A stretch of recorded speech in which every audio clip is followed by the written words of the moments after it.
computers are useless. They can only give you answers.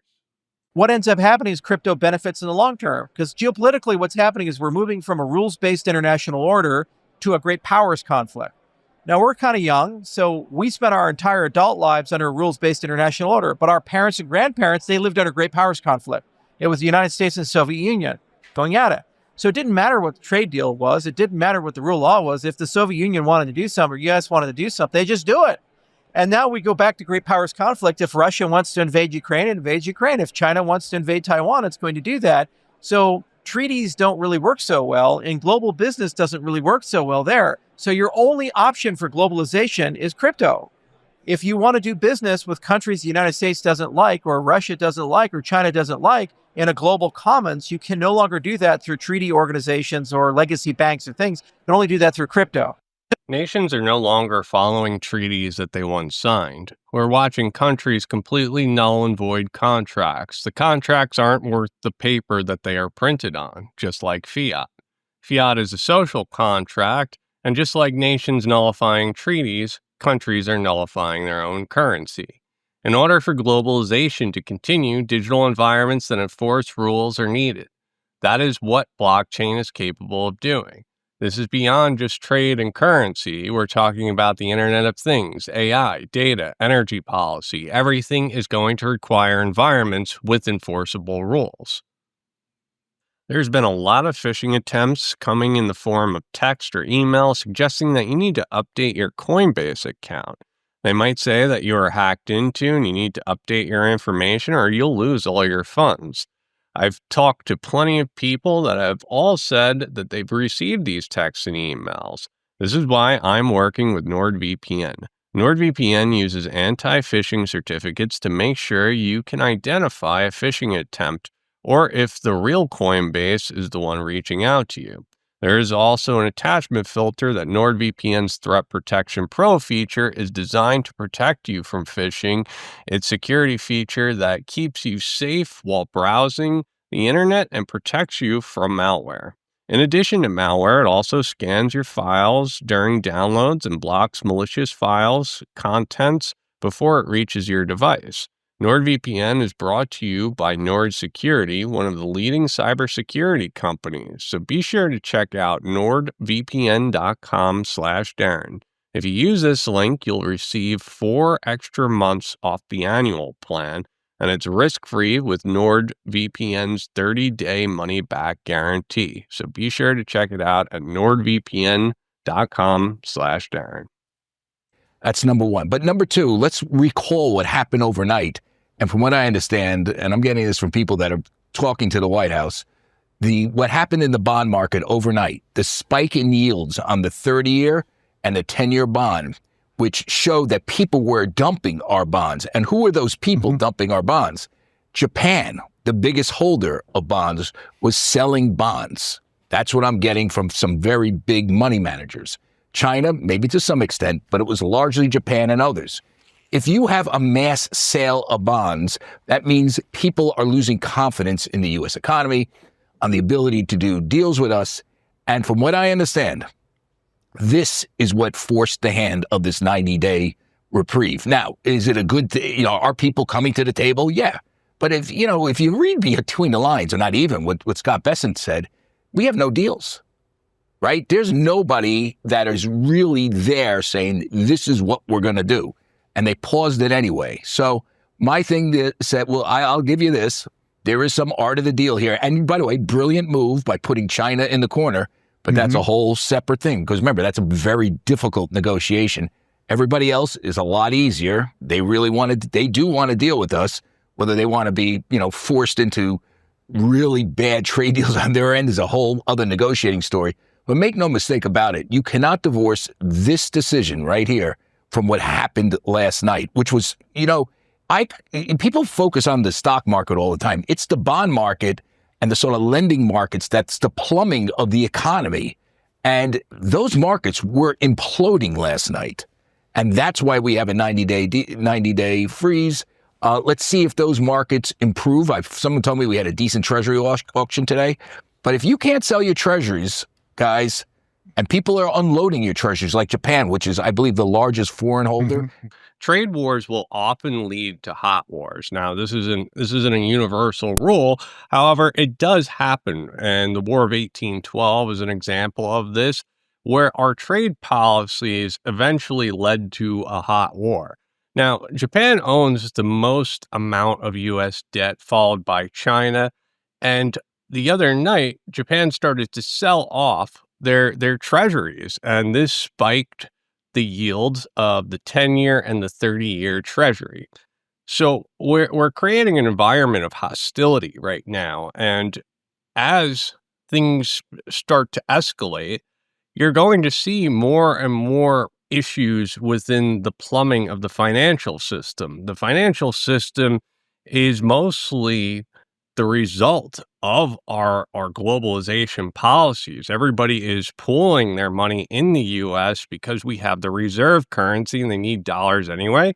So they come up with investments that are in dollars and that they can easily get their principal and interest back with dollars. And now you can call it a churn, you can call it a paradigm shift, you can use even stronger words. But I think something very fundamental is shifting in the world order. And what is shifting is that the United States, which has been for the last 80 years the most powerful country and the biggest economy, and something much more than that. A country which in many ways underwrote global rules and practices, which fashioned many of the organizations and understandings. If the United States starts to change its terms of dealing with the world, its approach to dealing with the world, it's almost, it's not almost, it is actually the foundation of the order which is shifting. Now, I use the term churn myself, so I compliment your team for We picking. took it from you. For this, because the word churn kind of signifies that you're going deep down. Yes. That it's not something on a surface. It's not something which is going to come, go, and we'll carry on. I think the world will never be the same again. Exactly. This is a new paradigm shift because the foundation is changing. We're changing the entire bedrock of the global financial system. And at these levels, when countries are selling off massive amounts of US debt and you're seeing tariff policies take place, this is economic warfare. You're seeing a weaponization of financial assets, and that's what's really taking place right now. You're seeing the warfare of energy, you're seeing the warfare of technology, AI, quantum computing, right? It just keeps escalating. And it's not so much that it's a hot war, right? Because everybody knows the consequences of hot war. There's some proxy wars taking place, but the global powers are not acting. They are playing chess. And what is needed right now, like Charles mentioned in the beginning, we need a technology that has code embedded, has rules baked into it, because no longer are countries, are the superpowers playing fair. They're not following the rules, the treaties that they have set forth. And we are witnessing a complete new accord that's taking place, a new technological blockchain accord. So there is something very deep, very profound, very consequential which is happening right now. And yes, again, I think there are many other events and trends which have fed into it. You referred to the conflict, the Russia-Ukraine conflict. I would still argue that the shift in the American position is a much more fundamental happening than the conflict, than the Russia-Ukraine conflict, however serious that is. There is another trend which precedes that, which is, I would say, the rise of China, because in many ways, I think that has driven or fed into the shift in American attitudes. Yes. There is a renewed, sharper sense of geopolitics. I think the changed American view of globalization has a lot to do with the rise of China. Not just the rise of China. I think you can see that in a way, between US and the world and between the West and the non-West, there has also been a shift in terms of balances and relative weight. So in some ways, we in India have also contributed to the dynamism of this evolution. And so have a lot of other countries. I mean, if you look at the 20 biggest economies, clearly these are very different from what they were 20 years ago, even more so than what they were 30, 40 years ago. So you had, you know, the way I would describe it is there's a series of trend lines. Then there are certain sharp events. You know, COVID is an event. Russia-Ukraine conflict is an event. What's happening in the Middle East is an event.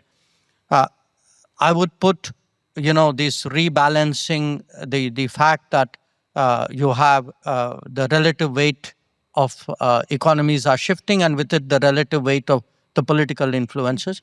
Technology is also both a trend and, in a way, and it's not an event, but it's a, you know, there is a sharpness about some of it, particularly the AI bit.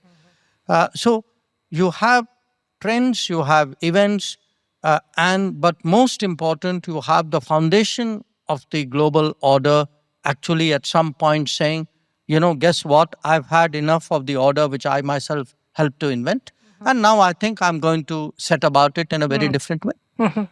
Reserve currencies always took form because it was the most efficient way to deal with global markets.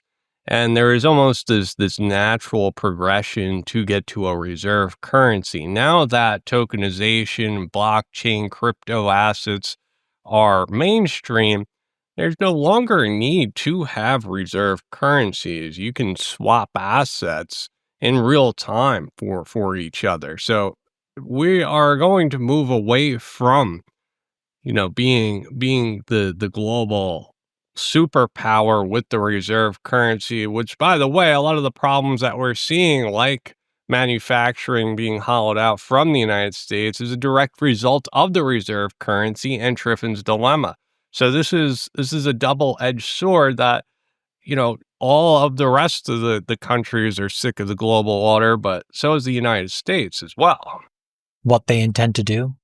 Nick, you want to play the clip? I could see in the next few years that we are going to have some kind of a grand global economic reordering. It was something on the equivalent of a new Bretton Woods, or if you want to go back, you know, like something back to the Steel Agreements or the Treaty of Versailles. I mean, what is that? Just a kind of like refresher. What are we talking about? We're talking about commercial relations between, at the time, 44 countries, right? This is a big statement. I don't think that these kinds of things are said casually at a Manhattan Institute cocktail hour. And I think that people understand, if you're kind of like steeped in the history of it, how important these kinds of statements are. So I think I take this similarly to how I take Trump's rhetoric on tariffs. And I'm spending some time trying to now understand how are the scenarios that could play out, because I think David is right if you assume the status quo, meaning what are the risks? But what they're saying is, we're going to question this. We're actually going to go here and just totally rewrite that. If that happens as part of this, all bets are off, in my opinion. I don't think any of us know with any certainty what a new economic framework would look like. And if Scott is basically prepping himself to say, hey, put me in, coach, I'm ready, I would take that seriously. Chamath has a point. You know, you don't hear the U.S. Secretary Treasury talk about switching the global order, changing an economic order, changing the global economic order. This is not something that's said casually. These are huge, huge statements, and everybody at the Manhattan Institute knows the ramifications of changing the global order. So, you know, these are precursors to events to come. When you read about these things in a history book, you know, there was the assassination of Archduke Ferdinand that set off World War. Now, these are similar type of things that are happening, the tariffs, the market's melting down. These are precursors to something bigger yet to come. But be real clear, there were problems in the plumbings of the market. And from what I understand, and I'm talking to sophisticated, I'm not talking to some guy at, trading off his Robinhood account. I'm talking to major hedge fund players who deal with the White House, who deal with Bessent. And Bessent knows this. He told the president this. Yeah. We have a real problem with plumbing. And if we have a problem with plumbing, it's game over. As the trade war escalates, you're going to see foreign nations dump U.S.-denominated debt. And the U.S. does have an ace up their sleeves. You see, the Genius Act, the stablecoin legislation that's coming out, can mandate fintech providers to purchase the same debt that countries are dumping for fintech providers and banks to back their stablecoins with. A deal we've been working on for some time. So Ripple is acquiring Hidden Road, which is a prime broker. They're a very high growth prime broker, one of the largest as the non-bank prime brokers. And this is a big deal. It's $1.225 billion. I mean, Hidden Road is a great example too, because they serve TradFi, but a good part of their business is in digital assets. I mean, us being a client of theirs for years, as I mentioned, but many other they have hundreds of clients, do more than $3 trillion in volume a year. So they've been in this business for a while, and that's, I think, why this made so much sense to them. The CEO and founder, Mark Ashe, is very visionary and really believes in the power and benefits of efficiency, providing 24/7 settlement for things like post and collateral and as part of trading. So I'm just so excited to see being able to bring hundreds of institutions into the world of blockchain in a pretty seamless way, because now that we're going to be one joined family, we'll be able to kind of click the services together. Ripple, as well as other crypto companies, are taking on real world applications. They're taking real world assets and tokenizing them, making these platforms that are no longer closed off, that are no longer just available for US citizens, but they open it up like the internet. And everybody all over the world is able to invest in these different asset classes.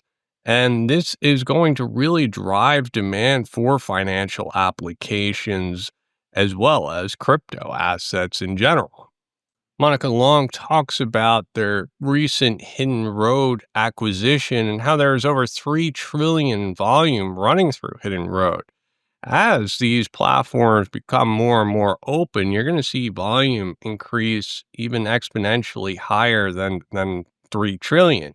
She also mentions that they're going to use RLUSD sidechain as the infrastructure for Hidden Road. Now, all RLUSD is backed by treasuries and cash. So the more adoption that takes place for these digital platforms, for these tokenization platforms, the more demand you'll see for stablecoins. And stablecoins, by regulations, are going to have to be backed by treasuries. So as Japan, China dumps their treasuries, you're seeing stablecoin providers get the green light to back their tokens with the treasuries that Japan and China just dumped. So we can see demand pick up for bonds, and we could see interest rates lower, even with a trade war taking place and countries dumping U.S. debt. Framing of this, thank you for that, because that was really helpful to me. You're right. Like,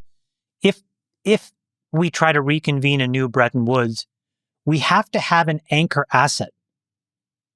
So it's a really great question. What is that anchor asset? It has to be AI. But then, it's hilarious. Chamath says that, a new Bretton Woods is going to come and it needs to be backed by AI. And you could see Ben Shapiro shaking his head, no. And I've noticed this a lot with wealthy individuals. When they're in interviews, they'll just answer whatever comes to mind. They have no plan on actually answering your question.